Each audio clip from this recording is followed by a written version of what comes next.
The first all-private astronaut team to have ever flown aboard the International Space Station safely splashed down Monday in the Atlantic Ocean off Florida's coast. The return concludes a 2-week science mission hailed as a landmark in commercialized human spaceflight.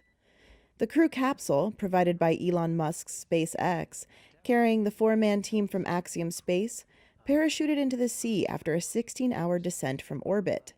The mission's crew was assembled, equipped, and trained entirely at private expense by Axiom Space, a 5-year-old venture based in Houston, Texas, and headed by NASA's former ISS program manager.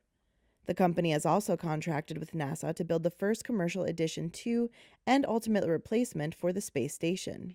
The splashdown capped the latest and most ambitious in a recent series of rocket-powered expeditions bankrolled by private investment capital and wealthy passengers rather than taxpayer dollars, 6 decades after the dawn of the space age.